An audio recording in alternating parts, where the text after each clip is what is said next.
ఇప్పుడు మా ఫ్రెండ్ వాళ్ళు ఎవరో వాడు ఉన్నారనమాట. లవ్ చేసుకుంటారు, సిన్సియర్ లవ్ చేసుకుంటున్నారు. లవ్ చేసుకుంటుంటేనే ఆడు కొన్ని రోజులు దీన్ని పక్కెట్టాడు అనమాట. అంటే ఫోన్ చేస్తలేదు, అది ఫోన్ చేస్తే కట్ చేస్తున్నాడు. మరి కుర్రోడు వేరే ట్రైల్ వేస్తున్నాడు, ఎవరో తెలుసు, మనకు తెలుసు అనుకో. చేసాడు అనమాట. చేస్తేనే అది నాకు ఫోన్ చేసింది.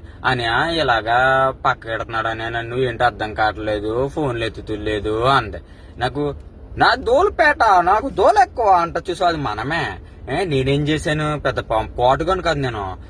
వీడియో కాల్ చెయ్యి, వీడియో కాల్ కుర్రడు మంచి జాగ్రత్తగా మాట్లాడతాడు కదా, వీడియో కాల్ చేసి ఫోన్ అక్కడ ఇట్టి సున్ని పేనక్ కట్టుకో, ఇదే లాస్ట్ కాల్ అని ఫోన్ ఇట్టి ఎందుకు మాట్లాడ్డా చూస్తానని ఇచ్చాను. మరి ఏం చేస్తాను, ఇచ్చాను సలహా ఇచ్చాను. చేయదనుకున్నాను, అది అలాగే చేసింది. ఊరి అమ్మ అది అలాగే చేసింది. ఈడికి కింద నుంచి పై దాకా జోబులోకి వచ్చాను. గజగజగజగజలా ఆడిపోయి ఎన్ని గొడవలేని అంటే అన్ని గొడవలేని. తర్వాత నాకు పేనం పోయినట్టు అనిపించి మరి సలహా ఇచ్చింది నేనే, నన్నేస్తారు కదా. ఇచ్చాను అనమాట.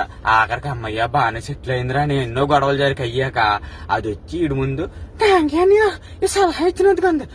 ఊరి అమ్మ గోళని ఎందుకురా బాబా నాకు ఈ బాధలని నా యాంక చూసి 70mm రోడ్ ఇంత రోడ్డు దింపాడు అనమాట వెనకాల నుంచి. ఎందుకు అంటే సలహాదారుడికి వెళ్తే ఇన్ని గుడుతాం అనమాట. నాకు తెలుసు వెళ్తే గుడుతానని, కానీ తప్పదు, అలవాటు అయిపోయింది. ఏం చేస్తాం, అందుకే మీకు చెప్తున్నాను కొంచెం మానుకుంటారా బాబా అని. అది